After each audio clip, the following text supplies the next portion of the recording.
pues la armadura de acero, la armadura de fierro primero se tiene que vaciar hormigón pobre, 5 centímetros, y eso más que todo, ingeniero, que Ya, eso, de lo que recuerdo en la anterior clase. está bien. Vimos el aspecto constructivo de una viga para un puente, ¿verdad? Un puente de roble, sí, el encobrado. Sí, ingeniero, Ahí, vimos sobre encofrado. ya, ya. Entonces ahora lo que vamos a ver es lo siguiente, y nos vamos a referir a este tema, porque consideramos que es importante conocer de cómo vamos a obtener el material que vamos a utilizarlo. Y cuando tengamos que utilizarlo, qué características físicas y mecánicas son las que nos interesan, nos importan. Y por eso entonces vamos a empezar hablando de lo que viene a ser la organización de una planta donde vamos a procesar madera, ¿no? O sea, para que tengan una idea, ya cuando trabajen, cuando ustedes sean empresarios y trabajen tal vez en este campo de la producción, pueden tener una idea de qué máquinas son las que van a necesitar. No se requieren demasiado equipo grande, pero sí espacios, ¿no? Espacios. Entonces, ¿qué es lo que tenemos, por ejemplo, en la organización en planta, vamos a decir? A eso le vamos a llamar layout, en inglés sería esto, layout, una distribución de las máquinas para que el proceso sea fluido, el proceso de corte sea fluido.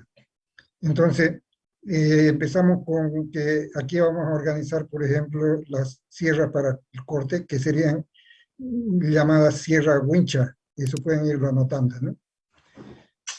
Wincha, porque esta puede tener una resistencia muy pequeña al avance, porque es una lámina muy delgadita, ¿no? Vamos a decir de 3 milímetros de espesor, y los dientes de la sierra, pero que en extensión pueden cortar entonces trozas de 1 metro o más, ¿no? En cambio, eso podemos poner en un cierto número para que, de acuerdo a la cantidad de la demanda, entonces podamos abastecerla, ¿no? Puede ser grupo para cortar esta, otro grupo también para hacer la alimentación al resto de las máquinas. Pero ¿qué viene enseguida? A una cierta distancia colocamos estas sierras que son sierras circulares, son las que usamos en la construcción, ¿no? Para cortes menores serían, ¿no? Esta sierra circular es un disco, ¿no? Que puede entonces cortar de acuerdo a la mitad del diámetro, la altura de la mitad del diámetro de esa sierra, puede cortar las piezas y nos sirve entonces para seccionarlas en las partes que corresponden ya a la medida de los tableros que van saliendo de acá de la parte de la cerradera. Pueden ser dos hojas, aquí como se ve, dos hojas que ya directamente puedan en una sola pasada hacer dos cortes, o puede ser una sola, ¿no? Pueden ser dos máquinas también para acelerar el proceso. Esta es una segunda etapa, entonces. Primera, segunda, la tercera se hace un transporte y se lleva a esta otra máquina, que es también una máquina similar a esta, que sería una sierra circular. Y aquí lo que se hace es el despunte, se escuadra el extremo de la pieza para tenerla entonces con un corte a escuadra, en la medida que se establece el pedido, ¿no?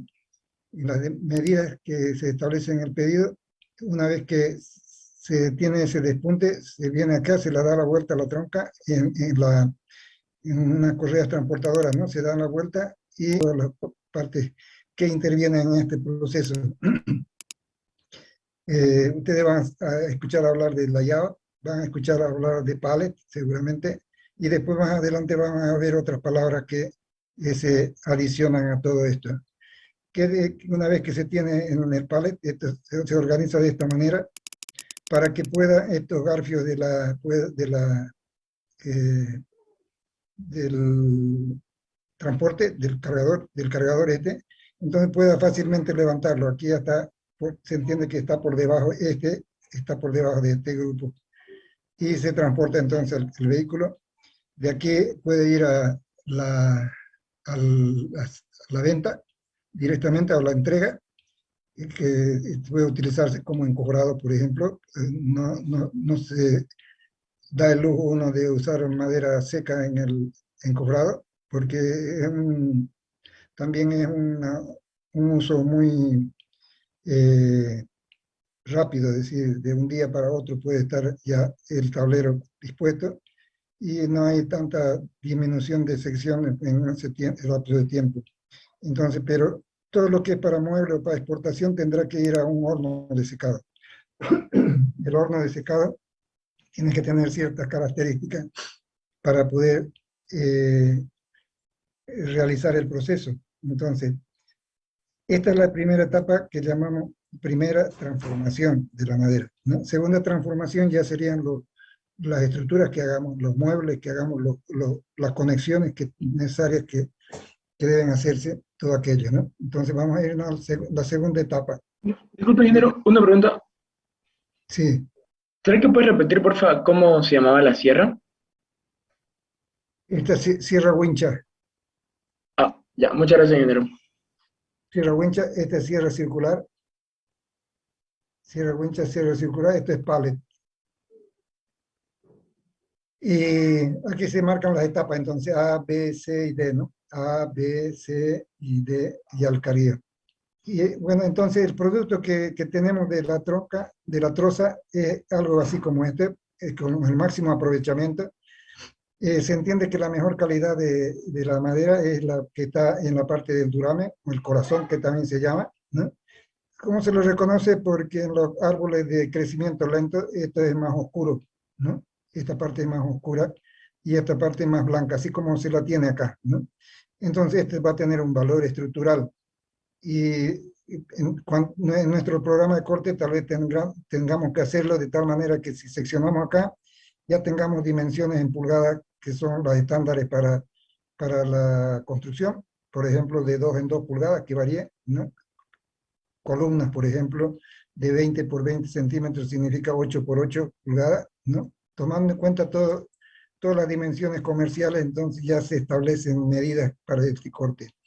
Y también para esta otra parte, no lo vamos a desechar, esta madera serviría para otro uso, por ejemplo, encofrado, ¿no? Son maderas que admiten fácilmente el clavo también, es decir, que son más blandas, digamos, esta parte. Y entonces el aserrío también es más rápido. Entonces, estos serían ya de dimensiones más pequeñas, digamos, de 2 pulgadas, de 1 pulgada, tableros en general, ¿no? De todas las dimensiones. La cuestión es de que cubra todo el perímetro de la sección de la troza. Entonces, esto se llama programa, ya es un programa de corte. Aquí está. Este es lo que estamos designando programa de corte. Vean que se puede hacer, ahora me voy a apoyar en estos alumnos también, para saber que están vivos, que están despiertos, que están activos y que me van a colaborar. Cuando tenemos que hacer, por ejemplo, un acopio de los materiales, es decir, las troncas o trozas también se llaman, lo tendremos que hacer en el acopio una clasificación de tal manera que lo hagamos por diámetro y por longitud. Y desde luego vamos a establecer un número de trozas que disponemos para un determinado eh, pedido que vayamos a hacer, ¿no? Entonces, clasificar las trozas, para cada una de ellas, haciendo el patrón de corte, cuánto vamos a sacar de esto. Ya sabemos, en definitiva, cuántas trozas vamos a necesitar para la producción, si es un pedido grande, por ejemplo, y saber entonces con anticipación la cantidad de trozas que debemos tener para cumplir con ese pedido. ¿Qué es lo que se hace aquí en el programa? Se anota diámetro, se anota longitud y se grafica, se modela las secciones que vamos a querer, ¿no? Es un programa que es interactivo, entonces uno puede manejar esto fácilmente. Está hecho en Excel y en programación Visual Basic. Para los que les interese, es una programación interesante, no es muy complicado para que la utilicen y les pido muchas veces a los ayudantes que me colaboren en la programación y salen entonces material didáctico interesante como este, por ejemplo, ¿no? Esto funciona, esto es una simulación. Aquí lo tengo como fijo porque está en PowerPoint, ¿no? Pero después les voy a mostrar que funciona esto. Entonces, algo interesante. Cuando hablamos de material de madera, la madera, entonces hay que hacer ensayos. Dice, ¿ensayos para qué? Para determinar sus propiedades, ¿qué? Propiedades físicas y mecánicas, ¿verdad? Y decíamos que nos va a interesar ahí compresión, flexión, corte, todas las propiedades mecánicas también que se requieren van a estar contempladas en esta condición. ¿Qué es lo que tenemos luego? Las probetas, las normas nos establecen ciertas dimensiones para nuestra probeta y yo voy a poner aquí la traducción de esta norma. Sería América, si lo tenemos por otro lado tal vez mejor, Sociedad Americana, y para el ensayo de materiales sería.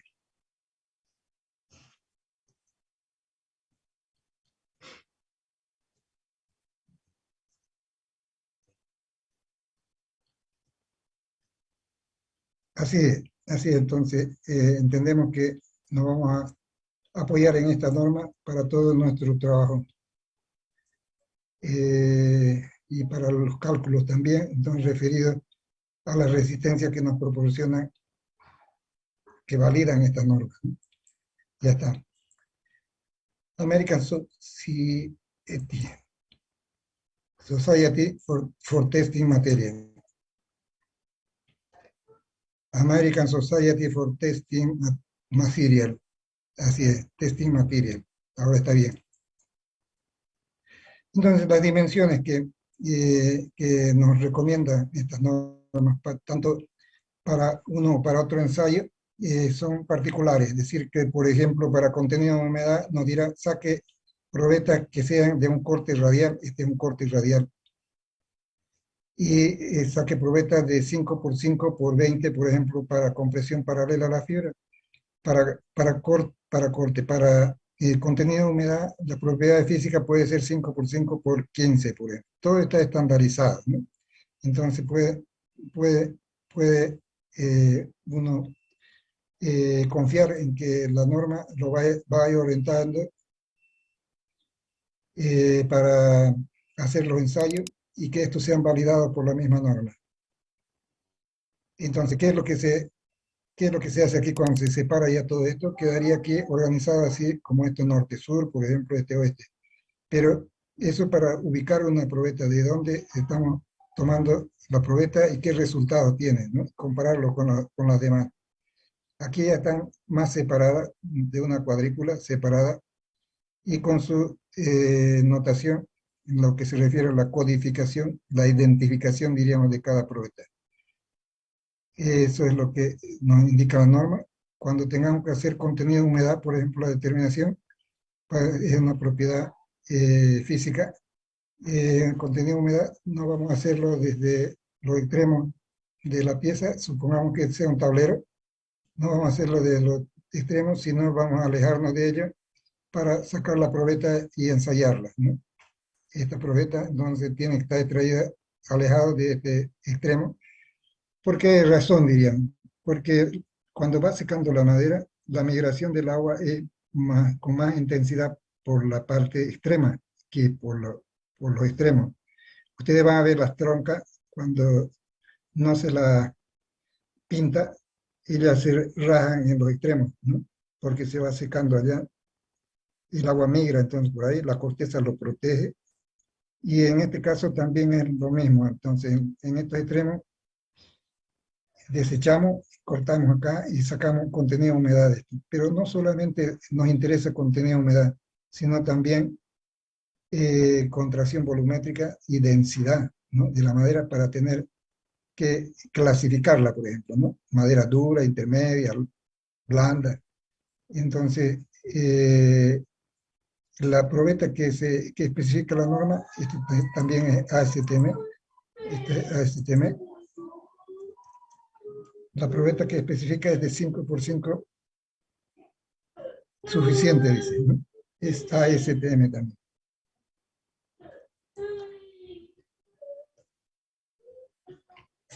Y una vez que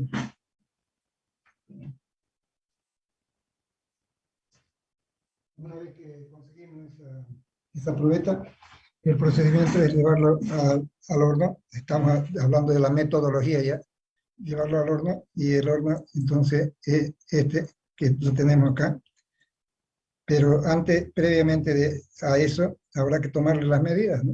Es decir, la probeta tiene esta medida A, B y C, y cuando se pesa en esta balanza electrónica, eh, consideramos esto con la notación de peso húmedo, pero cuando se lleva al horno y después de 24 horas a una temperatura que lo está indicando acá, 103 grados, ¿sí? ¿No? Eh, Se seca esta madera, se achica, digamos, ¿no?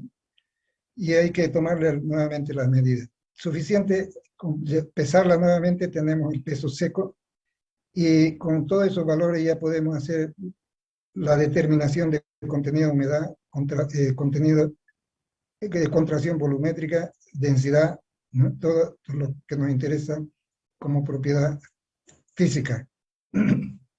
Entonces, ¿qué necesitamos? Una balanza electrónica, un horno de secado, horno, que admita una temperatura de 103 grados y tomarle la medida a través de podría ser un calibrador, por ejemplo, ¿no? Un calibrador para tomar las medidas de la probeta. Ese sería el equipo que se necesita para esto.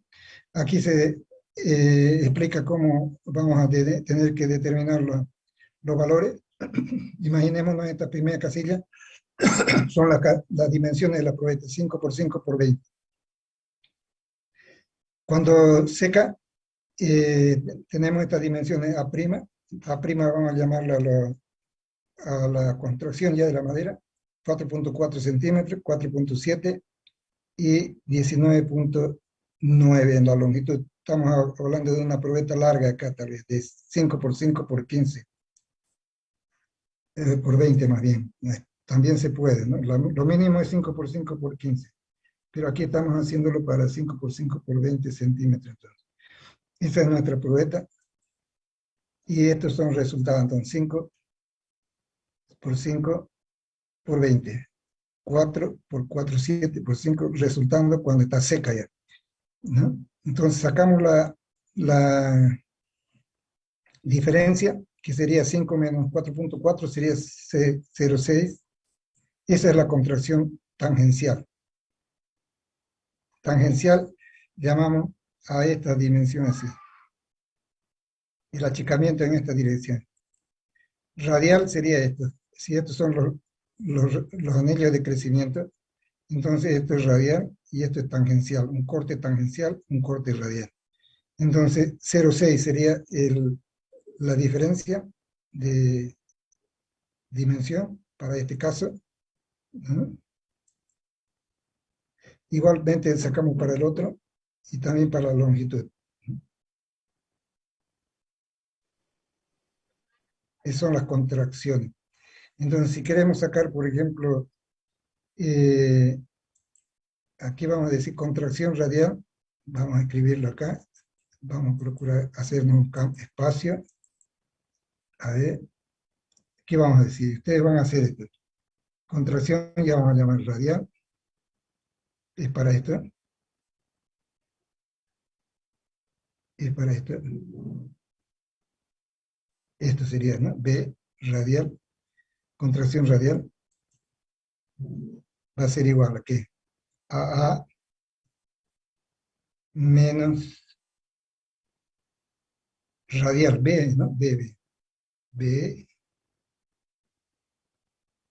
menos B prima, B menos B prima,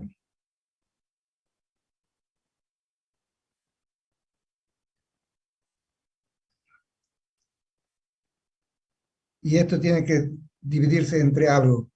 Si estamos sacando esta dimensión de B, este radial, B menos B', tenemos que referenciarlo con algo. Alguien puede decir, ¿con qué lo referenciamos? Para decir, se achica tanto con respecto a qué. A ver, eso ayudan. Chura, ¿qué diría?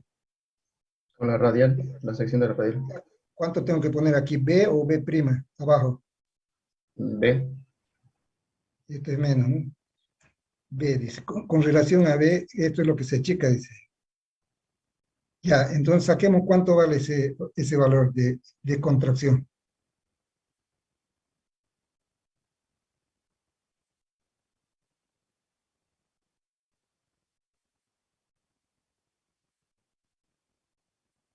Y esto lo ponemos en porcentaje.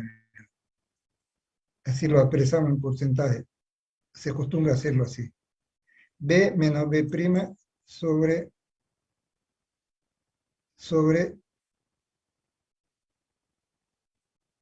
B por 100. Y este se tiene un porcentaje. Eso está mejor. Ahora sí.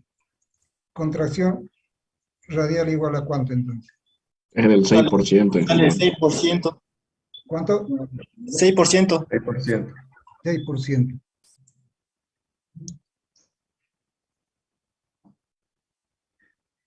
Y nos vamos a la otra contracción, que sería contracción tangencial. Sí, contracción tangencial sería la otra. Y aquí lo anotamos también. Ya directamente ya no voy a poner la fórmula. Ustedes ya saben cómo hacerlo. Contracción tangencial. Igual. Sale 12. Contracción tangencial, 12%. Sí. 12. 12%. Vean que está entendiendo perfectamente lo que queremos. 12%. Estamos entendiendo qué es lo que se hace. Ahora, la contracción longitudinal sería esta.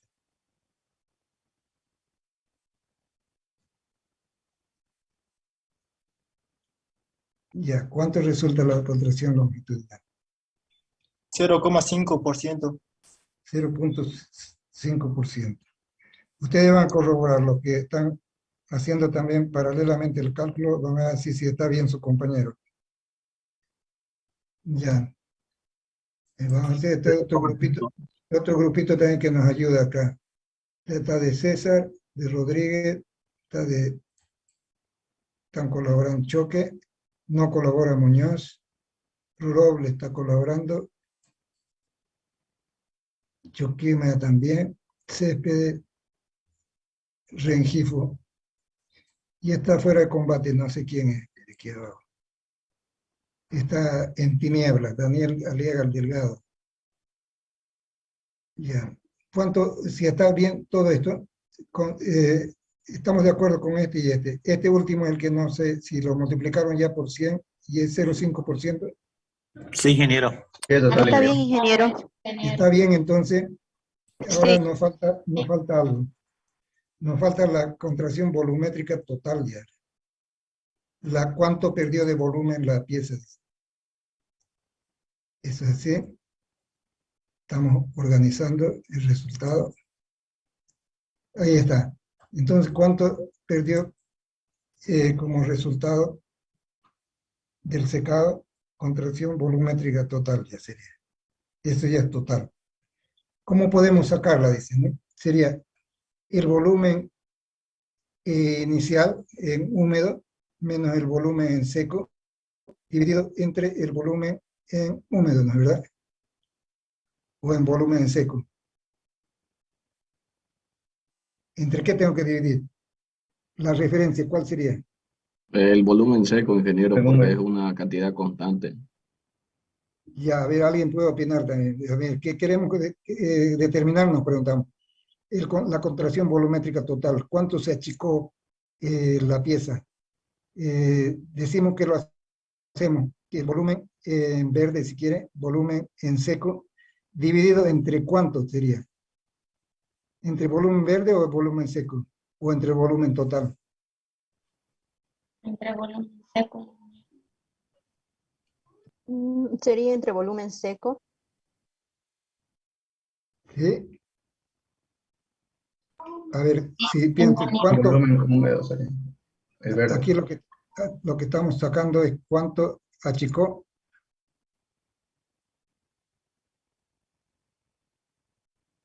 A ver, hágalo ya numérico. Y me van a decir si es que tienen razón o no.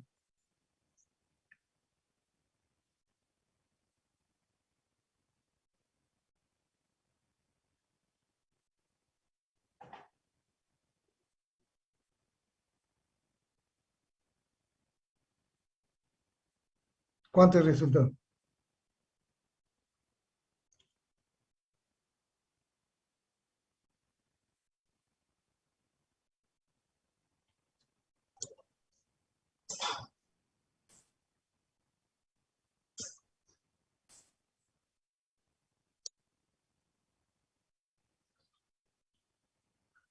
A ver si le sale algo así parecido a esto. Porque estas son las contracciones para cada dirección de la orientación de la madera, de la fibra. Entonces yo puedo sumarlo todo y tener una aproximación acá. Pero más exactamente ustedes lo van a calcular con volúmenes para comparar, ¿no? Vamos.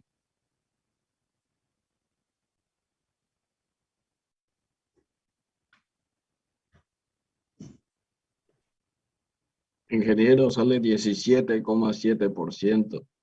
17,7%. Saca, eso está sacando, ¿quién? A ver, vamos a buscarlo. 17,7, sí. El Choque Pérez, ¿no es verdad? Sí, entre el peso seco. Ya, 17 punto, ¿cuánto? 7. 7%.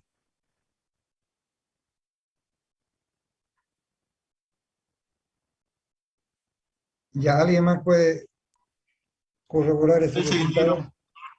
Sale ¿Ah? eso, ingeniero. ¿Cuál es, ingeniero? Ingeniero, Ya, 17,7. ya, Julio Salió eso. César, 17, ¿cómo ha hecho? ¿Cómo logró ese resultado? Sería peso húmedo menos pesos Ya, secos, peso húmedo por 100. no es peso, pero, ¿no? No, de Volumen, volumen, volumen, volumen, volumen húmedo. volumen, volumen, Húmedo menos volumen seco. ya, Sobre volumen húmedo. sobre volumen húmedo por 100. Sí, por 100. ¿Eso cuánto da? 17,7%. Ah, ya, entonces es dividido entre volumen húmedo, ¿no? Sí. La referencia es volumen húmedo, entonces. ¿Cuánto achicó del volumen húmedo? ¿Está bien? Entonces se puede hacer así también, vean ustedes que la diferencia es pequeña, se pueden sumar esto para comprobar, ¿no? Que si estamos en lo correcto. Entonces esa es la primera determinación que debemos hacer para este campo. Decir que también nos faltaría aquí conocer si tenemos los datos de esta probeta y tenemos su peso, ¿no? Entonces vamos a hacer eso también, vamos a complementar. Vamos a decir que peso seco, peso húmedo también, peso húmedo, vamos a ponerlo, ¿sí?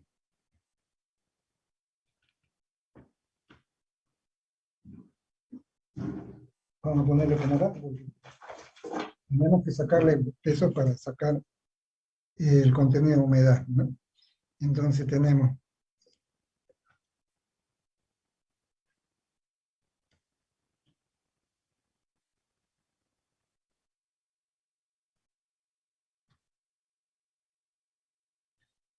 que esta probeta entonces pesa, vamos a poner 5 por 5 por 20.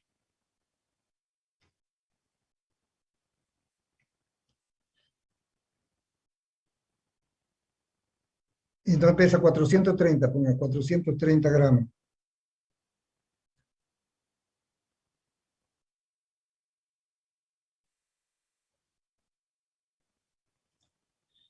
Pero pesa también en seco, después se eleva al horno, decíamos 12 horas, temperatura 103 grados, y el peso húmedo va a ser este,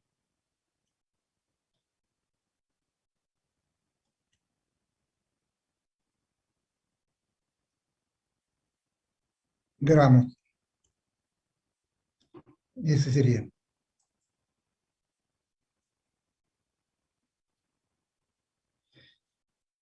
Ya está. ¿Qué es lo que podemos sacar con esto? El contenido de humedad. Entonces ustedes saquen ahora, ya saben cómo sacar el contenido de humedad y aplíquenlo. 11.63. Ya.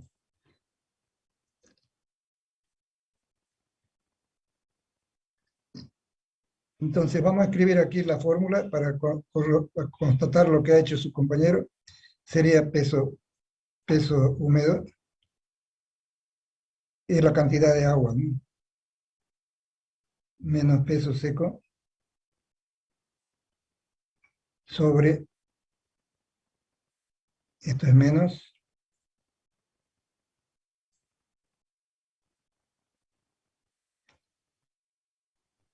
peso húmedo menos peso seco,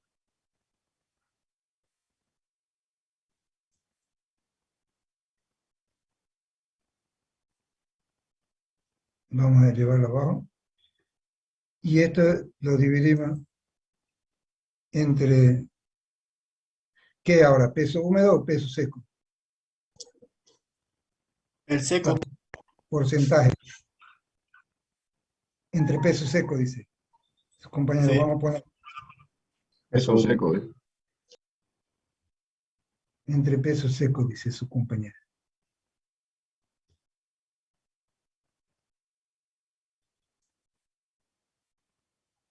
Y eso es lo que hizo como resultado.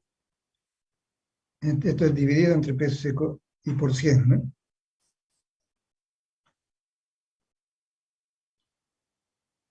Peso húmedo menos peso húmedo menos peso seco, dividido entre peso seco por 100. Ya. Y eso da entonces lo que acaba de decir su 13.17. 16. 13.16. 3.16. contenido de humedad igual 13.16. Por ciento ya ponemos. Ya, pero entonces, ¿qué hemos determinado acá? Esto sería densidad, o digo, contenido de humedad. Esto que tenemos acá sería contracción. Nos faltaría algo que sería importante tenerlo también como dato de propiedad física, sería la densidad, ¿no? ¿Y dónde ponemos aquí densidad? Vamos a hacernos espacio y vamos a ponerlo acá, densidad. Densidad en húmedo vamos a poner primero, densidad en seco también pueden sacar. Ya, eso no hace falta que lo pongamos en fórmula, sabemos cómo hacerlo. ¿Cuánto sería la densidad en húmedo?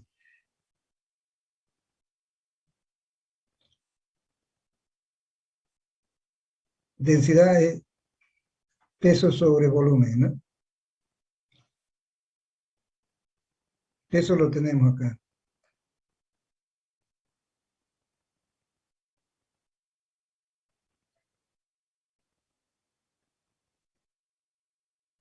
Ya,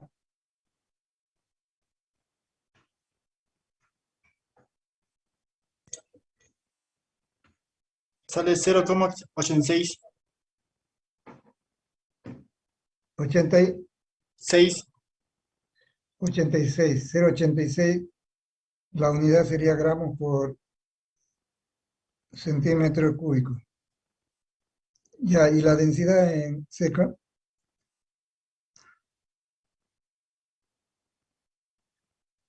para eso tenemos que 0.92. 0,92. 0.92. Ya, tenemos que trabajar con el volumen en seco, ¿no es verdad? Así lo hicieron, ¿no? Ingeniero. Sí. Ya, gramos por centímetro cúbico también. Vean que hemos abarcado todo lo que es determinación de propiedades físicas que nos interesa, tanto como la densidad, tanto como el contenido de humedad y las contracciones volumétricas, la pérdida de dimensión que va a sufrir la pieza cuando esté seca, ¿no? Así es.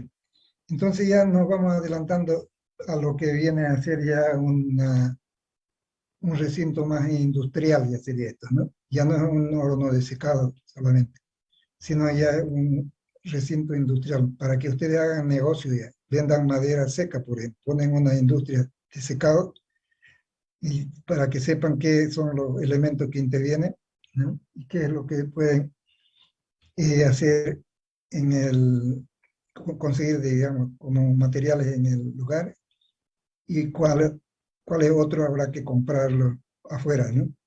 Entonces, decir que es importante que conozcamos los componentes del horno de secado. Este horno de secado, si bien está modelado con lámina transparente, en realidad es para dar la transparencia y ver el interior, qué es lo que tenemos como equipo. Pero esto puede ser ladrillo, por ejemplo, dos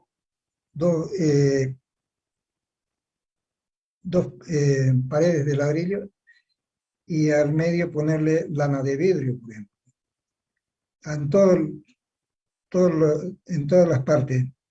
Eso actuaría como un aislante térmico, es decir, la lana de vidrio y más el ladrillo formarían una barrera térmica. ¿Para qué? Para que no haya pérdida, fuga importante del calor que se genera aquí dentro del recinto.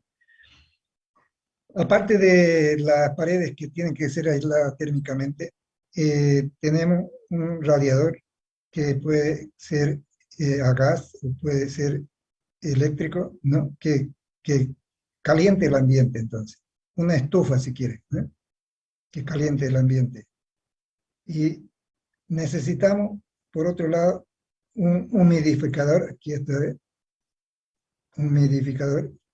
Necesitamos ese humidificador para el momento en que, porque la temperatura está muy alta, vemos que puede haber riesgo de que se raje la madera, entonces inyectamos vapor de agua para modificar el contenido de humedad dentro de la cámara y evitar entonces que haya problemas con nuestro secado.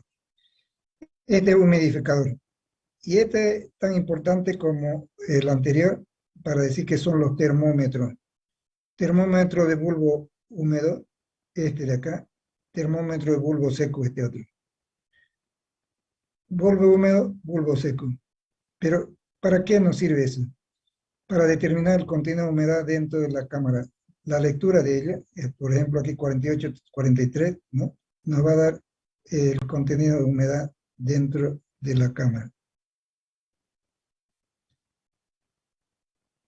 ¿En qué consiste en todo termómetro? Este es un termómetro como lo conocemos, con su bulbo, puede ser de vidrio, ¿no?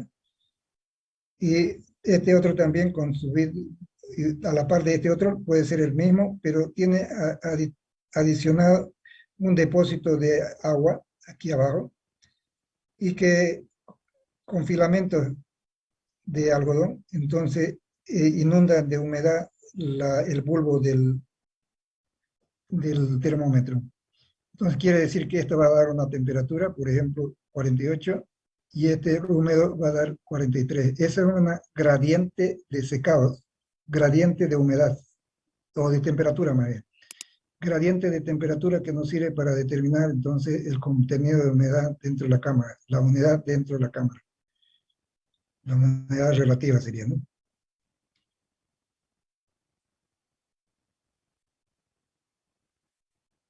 Ya está. Además de eso, un silogrómetro. Este es un silogrómetro, es decir, que nos sirve para determinar el contenido de humedad de la madera, dentro de la madera. Entonces, tiene esto unos dos clavos acá, unos dos electrodos si quieren, que por el que se hace pasar la corriente eléctrica, y se hinca en la madera, ¿no? Hasta la mitad, digamos, de la pieza se lo hinca, se hace pasar corriente eléctrica, y eso nos da, nos lo convierte esa señal en una lectura contenido de humedad en la madera en forma directa, ¿no? En forma digital, que nos lo muestra en forma digital también. Bueno, esos serían los elementos. Me olvidaba un ventilador también, que hace que circule el aire. Las cargas tienen que estar divididas por tablitas que permiten el ingreso del aire por todas las caras. Entonces el aire que insufla aire lo hace dar vuelta así por acá y así está dando vuelta todo el tiempo, ¿no? Cuando por el proceso de secado se va humedeciendo demasiado el ambiente, entonces se puede botar el aire y se insufla aire más fresco, se renueva, así, ¿no? Esta carga de acá que vemos, esta de aquí que hablábamos, que tienen unas piezas transversales, ¿sí? Para separar las piezas, por ejemplo, que sean tablas de 1 pulgada. Esto podríamos poner de 1 por 3, unas pequeñas tablitas, así a lo largo. Eso evita que se deforme la madera por el peso propio. Ya, hay algo en que puedan preguntar en esta parte que es importante. Aquí están los equipos: radiador, ventilador, termómetro, silogrómetro, humidificador. Y hay que hacerle un drenaje aquí, ¿no? Como hay humedad que se escurre aquí, entonces tiene que tener una pendiente el piso y una canaletita para colectar la humedad, evacuar la humedad, ¿no? ¿Hay alguna pregunta?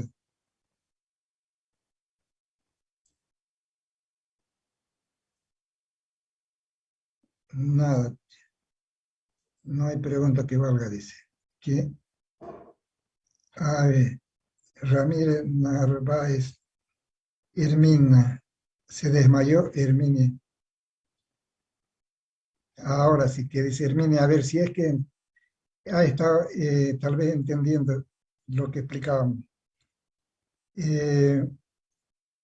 ¿Cómo se determina el contenido de humedad del ambiente dentro de la cámara? ¿A través de qué instrumento?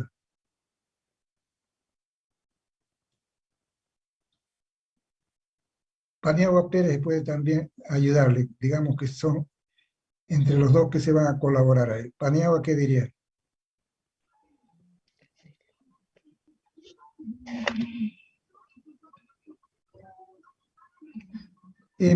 Muñoz tiene la respuesta. Paz Muñoz.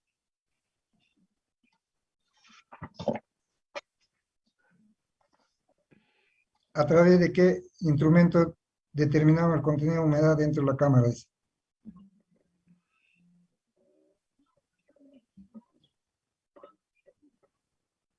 Corcos. Tienes que abrir tu micrófono. A través de los termómetros de bulbo Así es, seco. así es. Termómetro de bulbo seco, termómetro de bulbo húmedo. La diferencia es un gradiente de secado, pero nos da también el contenido de humedad dentro de la cámara en forma directa, ¿no? Eso está importante. A ver, Alcide Inturia, si es que nos dice qué le llamamos al instrumento que sirve para determinar el contenido de humedad en la madera. Esos dos garfios que introducimos en la madera, esos dos electrodos, hacemos pasar corriente eléctrica y determinamos el contenido de humedad de la corriente, de la madera a partir de la resistencia que opone a la circulación el agua en la madera. ¿Qué se llama el instrumento? ¿Qué nombre le hemos puesto? García Sabido, entonces. Tienen que aparecer en escena, porque si no, les voy a poner falta a esta. Valdivia, Jennifer, ¿ve? No contestan, no están ya más en este mundo. PC 45, tan peor todavía, ¿no? Pérez Gabriel, tampoco. María Garra, Gutiérrez, Guitarra, María Guitarra, tampoco. Martínez Achaval, están fuera de combate. Romay Gómez Roberto. Ese está vivo. Encienda su micrófono. Ya. ¿Cuál fue la pregunta? A través del higrómetro, creo que. Así es, silohigrómetro eléctrico, así es. Entonces, está muy bien, silohigrómetro eléctrico.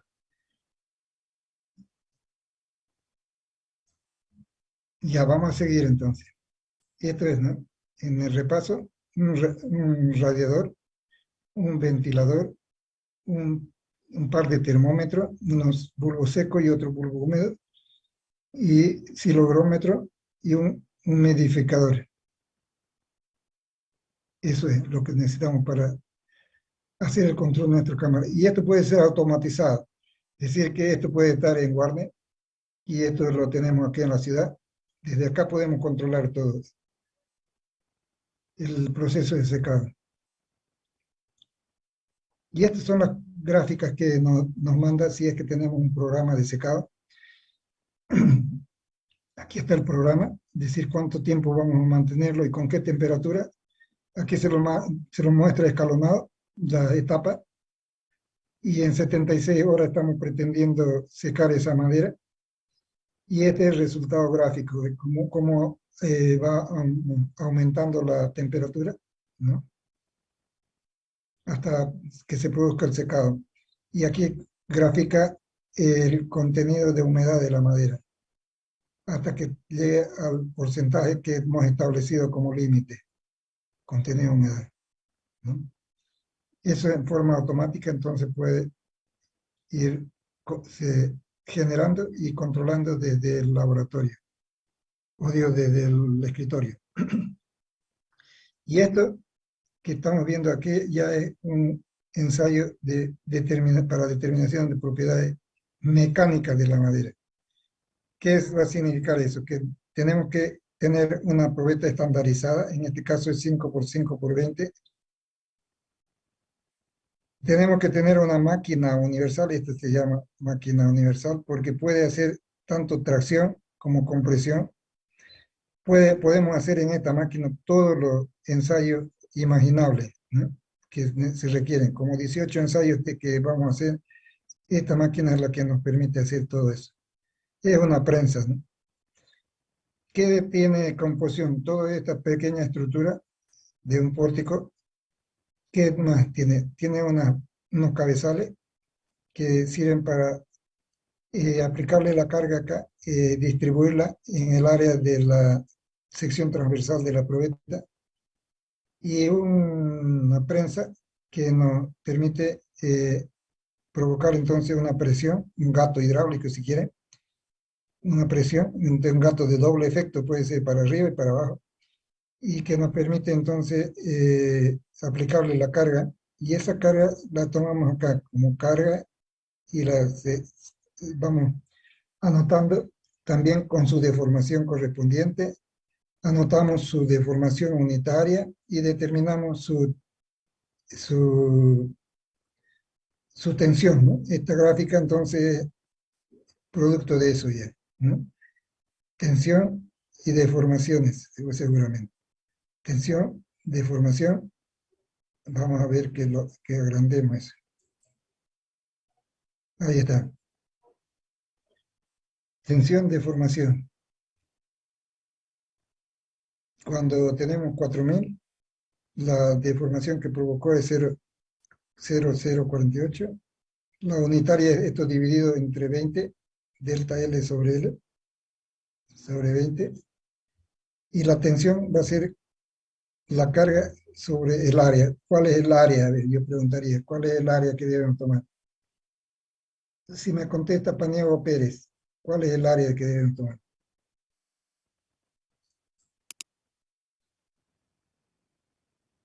¿Ya cuánto? En este caso.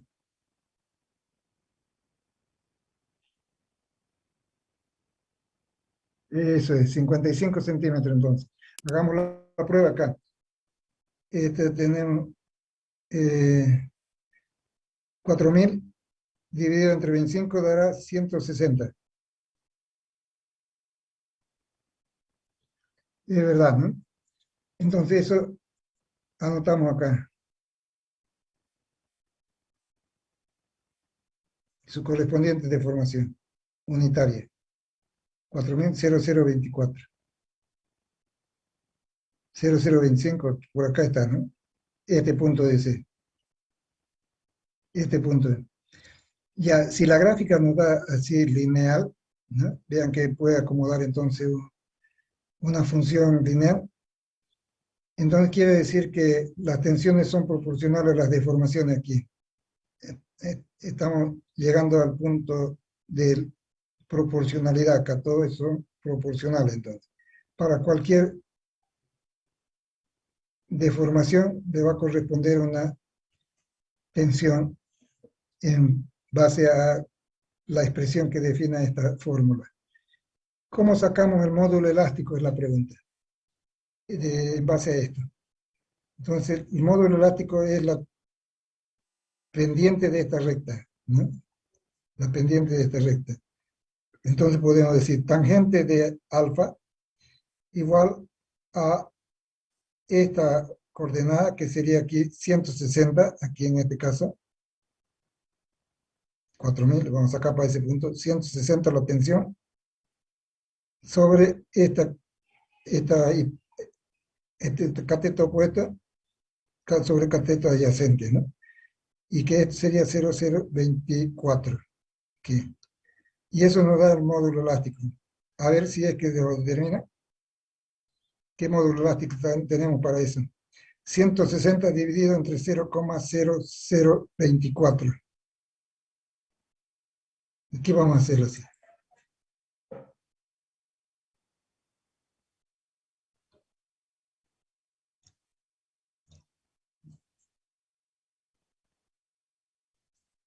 ¿Cuánto sale?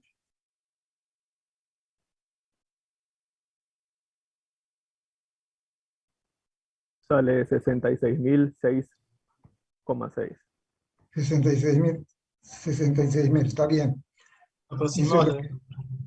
Esto es lo que corresponde entonces para cualquier punto, la pendiente es la misma, entonces cualquiera de ellos va a estar con ese valor. Esa es la interpretación que se da al módulo elástico. ¿Y para qué nos sirve el módulo elástico? Sería la pregunta a Kawashiri.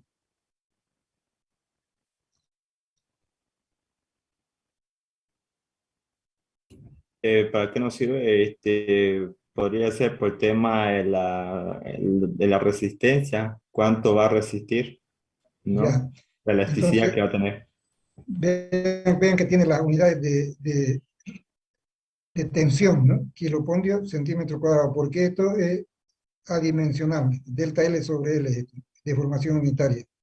Entonces, si dividimos esto, que tiene valor numérico y con unidades de kilopondio centímetro cuadrado, nos va a dar entonces 66.000 kilopondios por centímetro cuadrado ese módulo elástico. Pero la pregunta es, ¿para qué lo utilizamos? Ya dio su opinión Kawashiri, y vamos a buscarle la opinión de Paniagua ahora. ¿Para qué determinar el módulo elástico? ¿Para qué nos sirve?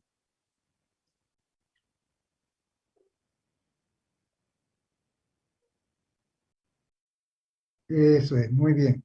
Deformaciones, entonces, ahí interviene deformaciones, el módulo elástico, para determinar las deformaciones, está bien. Esto está regido por la norma, decíamos, ASTM, lo que estamos haciendo, lo que estamos mostrando, y nos exige que tengamos unas velocidades para el ensayo que hay que cumplirlas, ¿no? Y hay que anotar también la temperatura del ambiente cuando se lo hizo, el contenido de humedad de esa madera que está con 40%, dice, ¿eh? ¿Y de qué se trata? Madera ocho verde, ¿no? Ocho verde.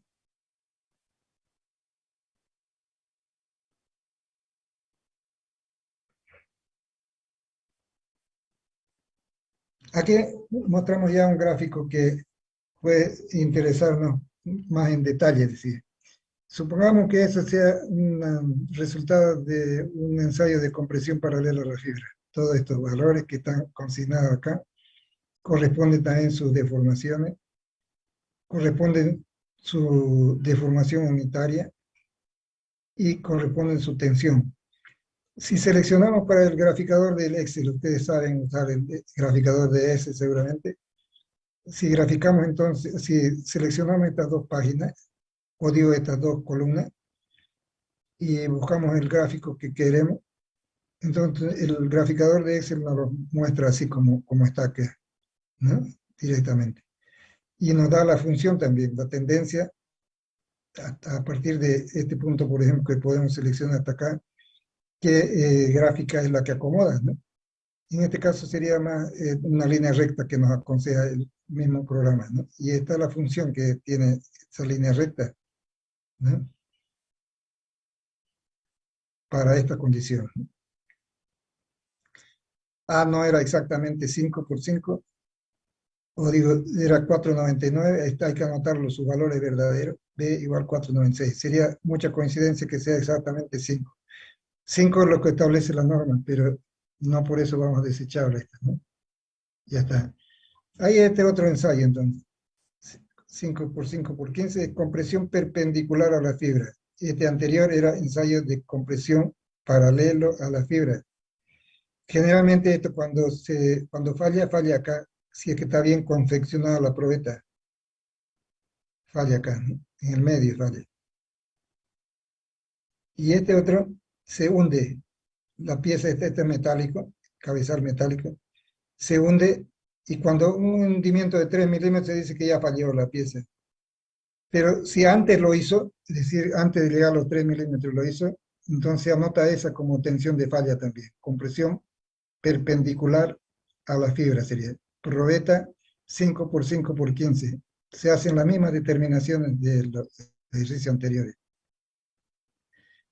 Este es un ensayo de tracción de la madera. Pero tracción con relación a la fibra sería tracción perpendicular a la fibra. Y el área de falla es esta blanca que ven aquí. O sea, se lo ha hecho el entalle de tal manera que la falla se provoque en esta parte debilitada acá. Aquí lo tenemos la probeta grande. Aquí falla. Se aplica la carga acá, acá, dos cargas paralelas a través de este cabezal. Y se anota entonces la carga que provoca esa falla dividido entre el área, sería la tensión de rotura.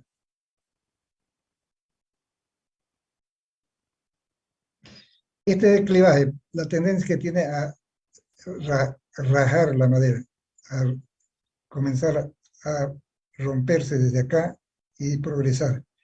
Una rajadura, es decir, hay maderas que tienen tendencia a rajar. ¿Para qué nos sirve eso? Para recomendar su uso en la práctica, ¿no? Si es que exigimos que no sea propensa a la rajadura, tenemos que buscar otra madera que no sea esta. Y este es el ensayo de flexión. Vean que todo está normalizado. Pongan atención acá porque este es una aparte a la par, diríamos, del ensayo de compresión paralelo a la fibra. Este ensayo de flexión es el que usamos para nuestro control en el dimensionamiento, el control por flexión. Y la probeta estandarizada es 5 por 5 por 76. Aquí la tenemos, 5 por 5 por 76. ¿No? Y la longitud entre apoyo y apoyo resulta que si le damos acá 2,5 de seguridad, una pulgada de aquí desde el eje, entonces esto resulta 71. 71, la luz de flexión sería 71. Estos apoyos son apoyos que permiten rotación, como ven, son fijos en esta dimensión, fijos, pero permiten rotación, es decir, que cuando se deforma la pieza, permite que rote también la pieza, ¿no? Y de esa manera entonces ensayamos la pieza hasta que rompa y en su carga hasta que llega a la rotura se va anotando, toda igual que en el de compresión paralela, para sacar el momento, es decir, y sacar la deformación, la lectura de deformación, y sacar el módulo elástico a través de la fórmula que conocemos. P por L al cubo sobre 48 I. Aquí me faltó I, está, que claro. I por delta sería deformación acá. Esta lectura. Vean que el módulo elástico no es el mismo módulo elástico, la manera de sacarlo también con reflexión al primero que hicimos cuando hablamos de compresión paralela a la fibra. Este módulo se lo tiene a través de la fórmula, esta fórmula, ¿no? Que es la que esperamos que se dé dentro del campo elástico, desde luego. Entonces, un deformímetro que nos mide el descenso de un dinamómetro que nos permite aplicarle la carga, la lectura de la carga, y un conector que tiene una parte curvada acá para que también se vaya acomodando a la curvatura de la viga. Tiene que ser así, no tiene que ser plano. Y el equipo decide, ¿no? La máquina universal. Eso nos permite entonces determinar este módulo elástico que es el que por ahí nos interesa. Nos permite también, o digo, nos indica también de que es necesario tomar el contenido de humedad de la probeta.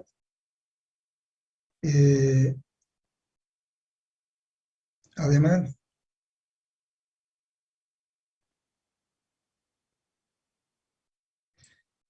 saber dónde que va a fallar, por ejemplo, que va a ser una falla por flexión, puede romper aquí. Así, vamos a ponerle con otro color. Y va a romper aquí entonces, ¿no? Las fibras inferiores se van a romper.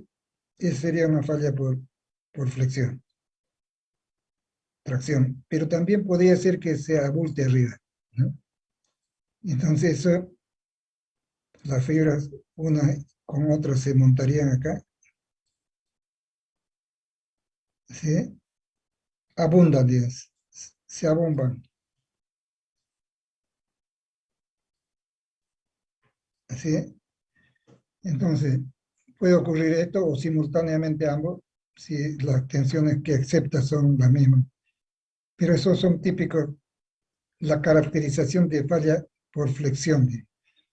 Nos preguntamos entonces, ¿cómo será la caracterización de una falla por corte? ¿No? Aquí lo veríamos en la imagen que tenemos acá. Y vamos a hacerlo con color negro también eso. Pero vamos a preguntarle a uno de ustedes cómo se da la figura. A ver, estos ya han colaborado, Rodríguez, Diego, Robles también. Césped, a ver, césped de mercado. ¿Cómo se le ocurre que va a ser la falla por corte, si es que vamos a poderla observar? Que no falló por flexión y va a fallar por corte. ¿Dónde fallaría primero? ¿En qué lugar? ¿Y cómo sería el tipo de falla?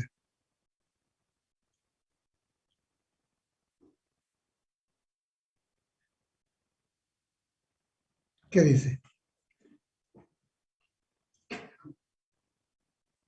No lo sé, ingeniero.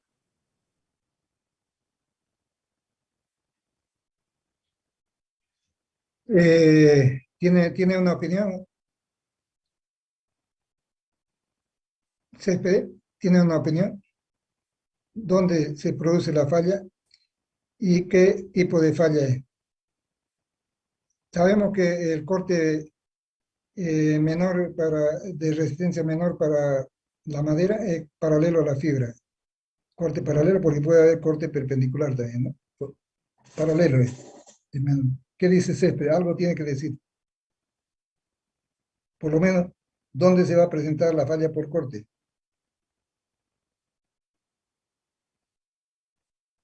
No se atreve, ¿no? A ver, ayúdele Roble. Así es, me lo apoyo entonces. Está bien, aquí vamos a decir aquí. Ya, pero, o aquí, ¿no? Pero ¿cómo va a ser el inicio de la falla y cómo va a progresar ella. Así aquí lo hemos mostrado, ¿ve? Se va abriendo esto, ¿no? Y se rompen entonces las fibras. Acá unas se montan sobre otras, ¿no? Acá, ¿cómo será la falla de corte paralelo a la fibra? Porque eso es lo que va a suceder primero. Si va a fallar por corte, va a ser paralelo a la fibra. ¿Puede tener una opinión?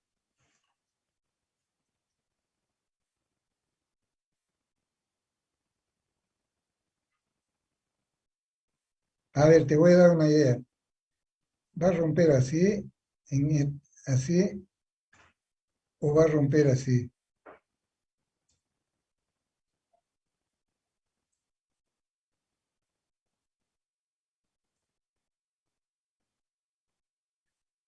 ¿Cuál de los dos? ¿Ah? A ver, aquí vamos a decir, tal vez para magnificar el hecho, aquí se va a abrir así,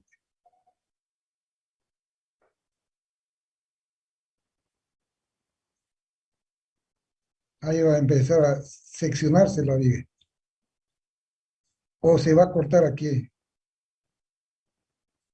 Eso es lo que tiene que decir. ¿Va a ser así en esta área o así? Horizontalmente va a ser, ingeniero. Se va a ir abriendo. Abriendo, ¿como cuál? Como esta, Sí, horizontalmente. así Sí, es. Así es, verdad es eso. Entonces va a abrir acá porque la resistencia al corte paralelo es pequeña, entonces va a empezar a rajarse aquí, a abrirse, sí, y tratar de separarse las piezas así en dos, ¿no? En dos.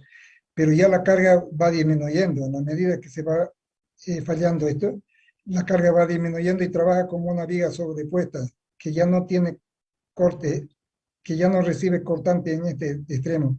Y esta crece más porque la compresión arriba hace que se reduzca la dimensión y la tracción abajo hace que se aumente. Pero cuando ya se produce esa falla de corte, entonces es como si se formaran dos vigas y se desplaza, digamos, una sobre otra, ¿no? ¿Sí? Pero con una capacidad ya mucho menor. Eso para entender el concepto, ¿no? De fallas en la estructura y cómo vamos a controlarlo. Vean qué estamos haciendo entonces. Control por compresión, control por deformación, control por corte. Y hay otro que es control por aplastamiento. ¿Dónde se va a dar el aplastamiento? Aquí. En los apoyos o acá. También. Entonces va a ser la reacción dividida entre el área. Pero ¿qué tensiones son las que tengo que controlar ahí? Entonces hay tensiones que aparecen, ¿no? De aplastamiento, diríamos. Y sería así, así, así. En esta plaquita que teníamos acá, esa va a comprimir esta. Entonces, si nos fijamos la orientación de la fibra, compresión perpendicular a la fibra, ¿no? No tiene que pasar ese límite de compresión perpendicular a la fibra para que sea aceptada nuestra, nuestro, nuestra estructura, ¿no? Así es. No tiene que pasar también el módulo elástico, o digo, la deformación, límite que se establece para que estemos en paz con el módulo elástico también. No tiene que sobrepasar el momento flector y que máximo cuando controlamos la tensión debido al momento. Entonces, esos son los 4 controles que se hacen, que se exigen. Y vamos a seguir. Vamos a seguir si podemos. Ahí está. Hay otro ensayo de flexión, que es este, que es el de flexión pura. Decir que es lo mismo que antes, el equipo, la probeta también mismo tamaño, pero se lo dispone, no es esta probeta, ¿no? Se lo dispone de tal manera que haya 3 cargas equidistantes, ¿no? Esta y esta la mitad y la mitad de esta distancia. Entonces, este es un ensayo a flexión pura. El corte ya no existe en esta parte, corte, sin corte aquí. En el otro caso había corte en esta parte. Era flexión y corte que actuaba en esta parte. Ahora pura flexión acá. ¿Cómo entendemos eso? ¿Cómo lo entendemos? ¿Cómo lo entendemos eso? Entonces vamos a poner aquí la reacción y vamos a poner la reacción. Esta reacción y aquí vamos a poner la carga que se está aplicando.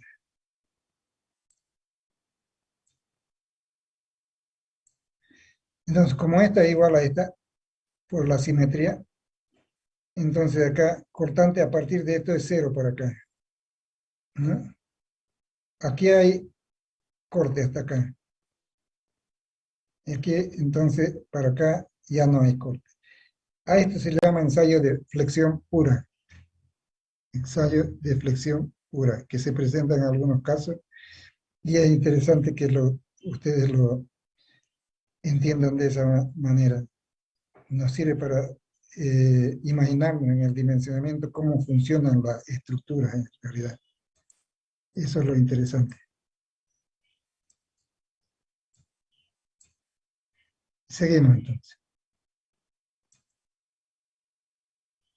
Este ensayo de tracción, o sea, la probeta se la elabora de tal manera que tiene esta característica reducida acá de área, es donde rompe, porque es muy resistente a la tracción la madera.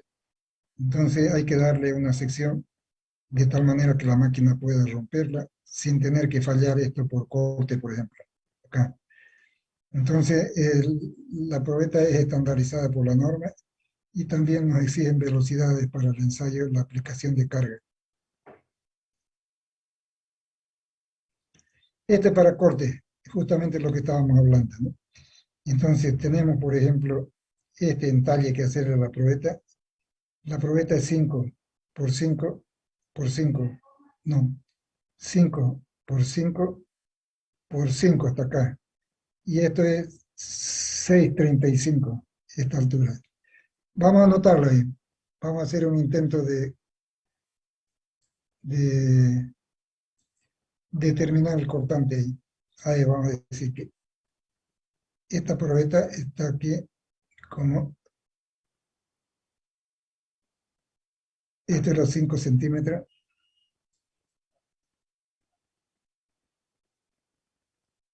Este es 5 centímetros. Este es 6,35.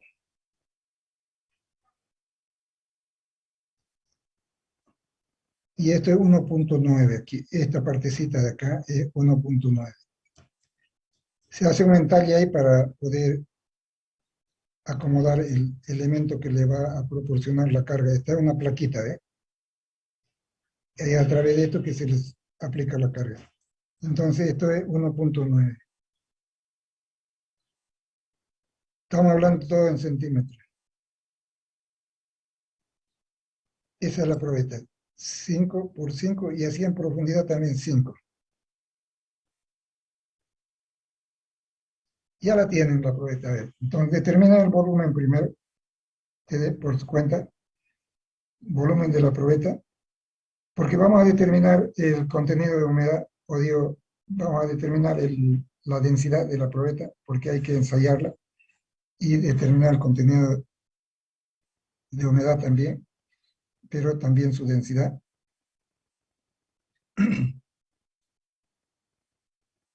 Y vamos a ponerle entonces aquí valores.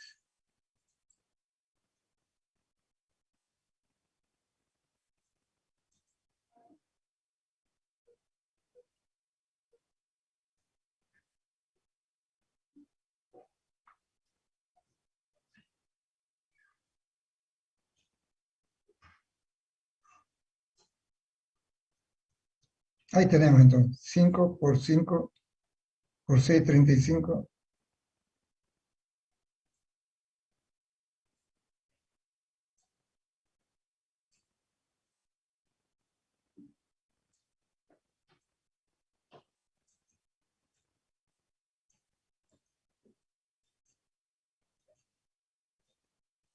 Ya, sacaron el volumen. 5 por 5 por 1,90, 635. 145,9. Ya, volumen, vamos a buscar la probeta. Ahí que está.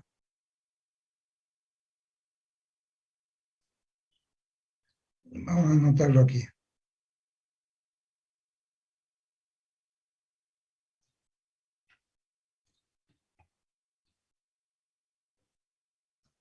$145 centímetros cúbicos.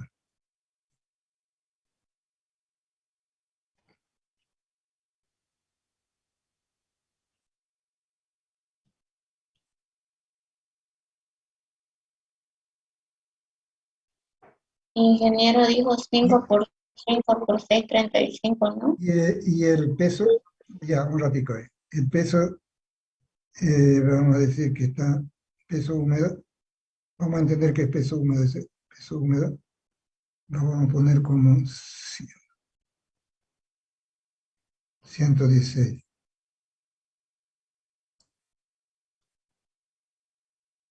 gramos. ¿Qué queremos? Determinar densidad.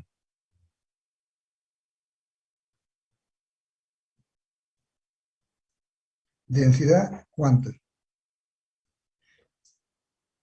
¿Qué me decía la niña?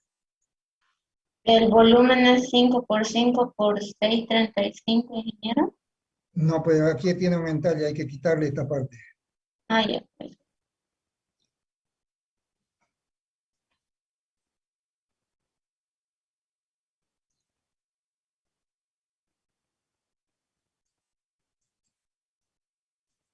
La densidad es de 0,8 Densidad gramos 0,0. centímetros cúbicos. 0,80 centímetros cúbicos.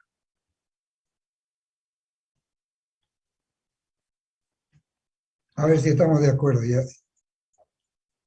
Densidad va a ser entonces peso, si es que esto está determinado ya con la balanza, y esto lo hemos determinado a partir de las dimensiones, si es que estamos correctos en esta determinación. Ustedes me dirán.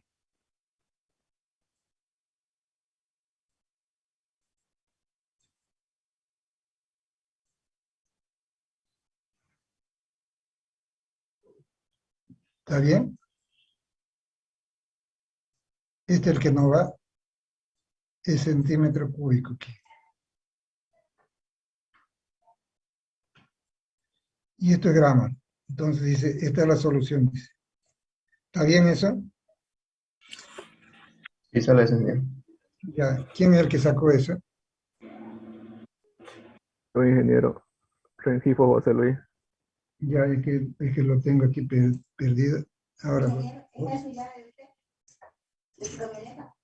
Sí.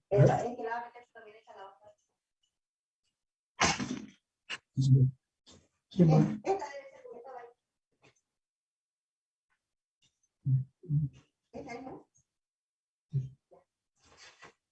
Ya, entonces es José Luis, ¿no? José Luis, ¿está bien? José Luis, si es que está de acuerdo. Robles Campo, ¿está de acuerdo? Sí, sale ese, ingeniero, sale dividiendo. Ya, entonces ahora lo que vamos a hacer es determinar la tensión que ocurre de corte. O sea, este bloque de acá, si se fijan, con la carga esta que tenemos, se transmite aquí como un cortante y va a seccionar la pieza en dos partes. Es decir, esta parte pequeña, este volumen pequeño, lo va a separar de esta parte grande. Entonces tenemos que sacar la tensión, y la tensión la vamos a llamar entonces F sub B, para decir tensión de corte. F sub B, y van a sacar ese valor. ¿A qué sería igual? F sub B sería la carga P de rotura dividido entre un área. ¿Cuál será el área? Entonces ustedes tienen que imaginarse ya cuál es el área. Y me dan el valor de aquí la tensión. Vamos a representarlo así, F sub B, para decir corte.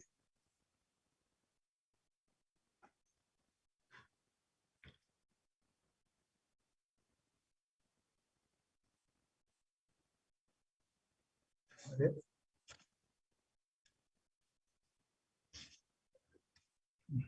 Vamos a ver cómo están el resto de la gente. Ahora sí, aquí lo vamos a sorprender.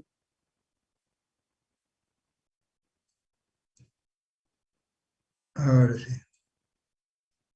Pérez está durmiendo. Ingeniero, ahí para el valor del esfuerzo de compresión, ¿cuál sería? Ah, la carga, ¿no? Ya. Sí. Tenemos que tener la carga que está actuando. Aquí vamos a ponerlo como dato entonces. Que carga de rotura, así, igual 700.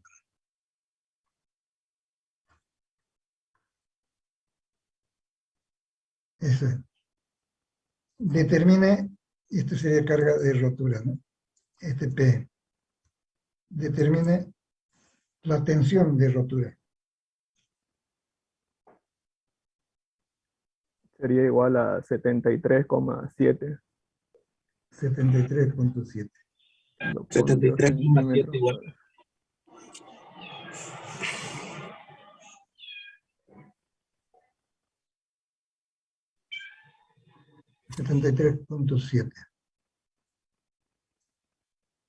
El responsable de ese dato es Cronograma, Gabriel. Rengifo. El mismo Chiara, José Luis. Sí, Rengifo José Luis. Ya, está bien, José Luis. Está colaborando bien, José Luis. Está bien. Parece que está seguro en su cálculo. El área sería de esta parte que rompe aquí, como lo hace la probeta. Imaginando, entonces, aquí va a seccionar la probeta. Entonces sería 5 por 5, ¿no? 5 por 5, 25, entonces, 25 centímetros cuadrados. 700 dividido entre 25 da eso, 73.7. ¿No sería de Son de 5 por 28. 1,9? Da 28. Da 28, ya. Entonces 28. Está mal. ya, no está bien, entonces 28 vamos a decir. Voy a borrar todo lo que tengo por ahí. Ingeniero, pero esa área sería de toda la superficie, ¿no? No sería corte, entonces sería compresión. Ya, vamos a aclarar eso. Espérate un ratico. ¿Qué vamos a hacer entonces? El dato es P de rotura. Y vamos a ponerlo con negro.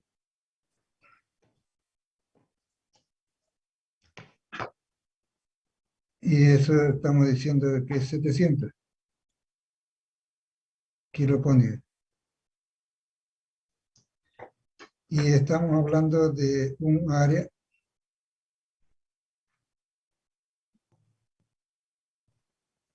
aquí lo pone. De un área de rotura igual a 25, 5 por 5 centímetros. Igual 25 centímetros cuadrados.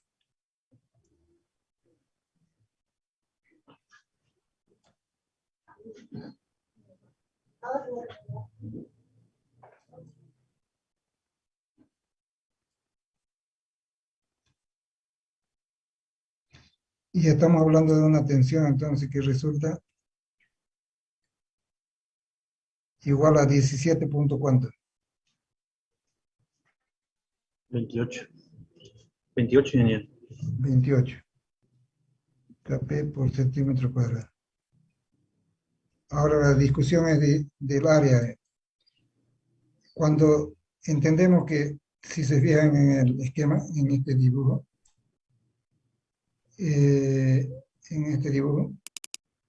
vamos a salir de esta opción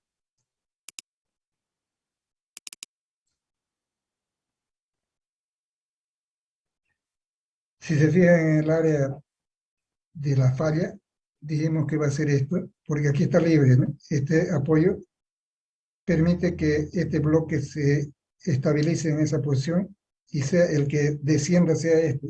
Se va a producir el corte aquí en este plano entonces. Pero este rebaje que tenemos acá no le afecta, ¿no? Sino tenemos que considerar esta área, esta por la profundidad. Y eso es 5 por 5, 6,35 esta altura. Entonces esto no nos afecta, porque este es 5 centímetros. ¿Estamos de acuerdo? Es que hay alguien que preguntó eso. Sí, ingeniero, ya quedó claro. Ya quedó claro, ya. Entonces, ahora nos vamos a ir a los últimos ensayos. Vamos a borrar esto.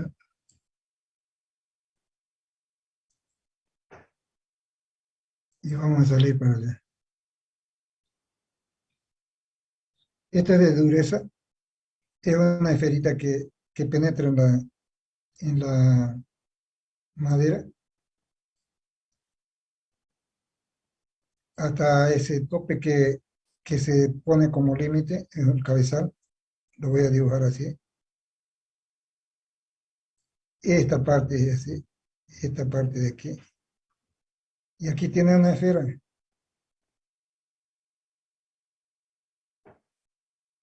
Pero la esfera tiene cierta característica. Es algo así, que está metida aquí, pero la mitad aparece abajo. Entonces, cuando se aplica la carga,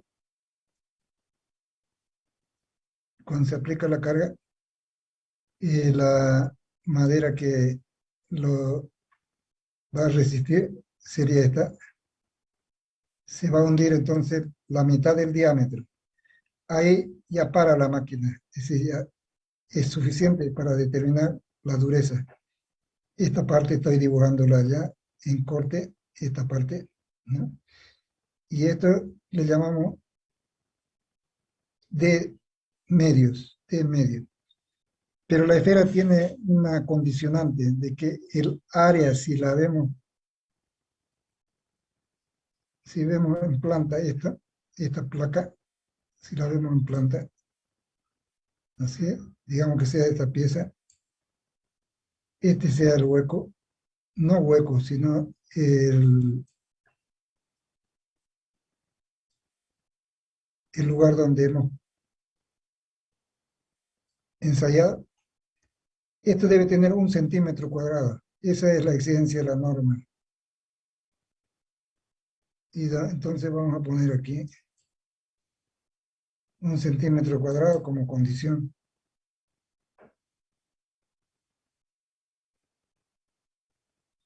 El área tiene que tener 1 centímetro cuadrado.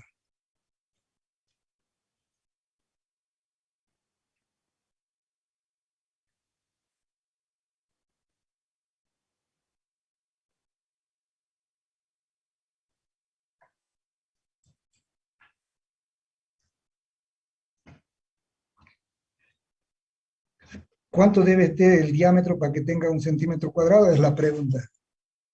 Ahora sí ustedes, a pensar se dijo. ¿Cuánto debería ser el diámetro de la esfera para que cuando penetre la mitad, demande esto 1 centímetro cuadrado?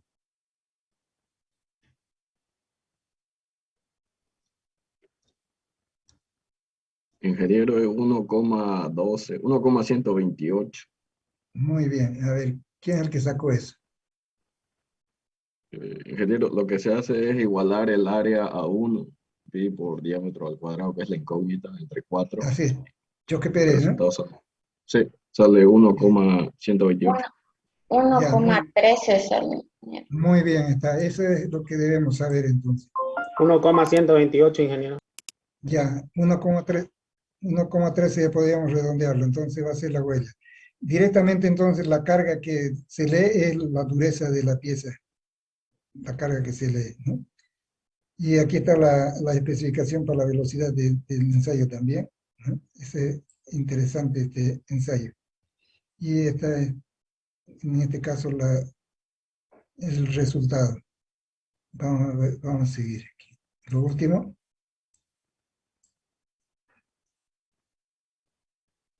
Esto es extracción de clavo.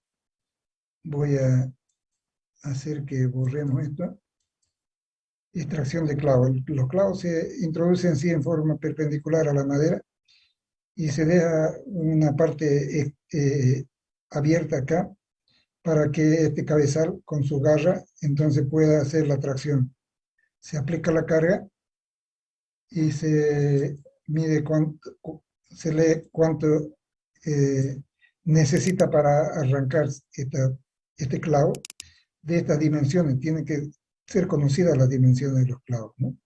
La madera también cuando se ensaya son de medidas estandarizadas, 5 por 5 por 15 por ejemplo. Y de esa manera podemos saber la resistencia de un clavo y saber cuántos clavos vamos a poner en una determinada unión cuando le aplicamos un factor de seguridad. Eso es para este tipo de ensayo. Entonces,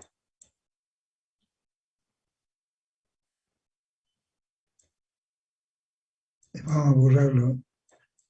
Esto que vamos. Y ya está. Y esta es resistencia lateral. Vean ustedes que el clavo se insertó ya de forma perpendicular a la madera también, pero lateralmente. Así es. Y la fuerza que se hace, entonces, así se lo resiste acá. Y este clavo va a tender a curvarse aquí, ¿no? Cuando esa deformación que sufre es 3 milímetros, ya se entiende que está arrancando y falla. Pero si arrancó antes de que sean 3 milímetros, igual falla, ¿no? Se anota entonces.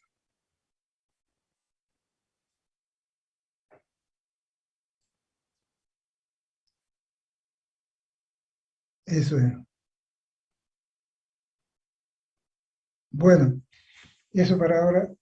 La próxima vamos a continuar. Ya es más que suficiente por ahora. Sería el jueves, ¿no? Si no hay ninguna pregunta, entonces nos vemos el jueves, jóvenes. Sin ninguna aclaración. Ya vamos a tener ayudante también hasta el jueves, yo creo. Y yo lo que necesito es la lista para ir, la lista definitiva para ir anotando lo que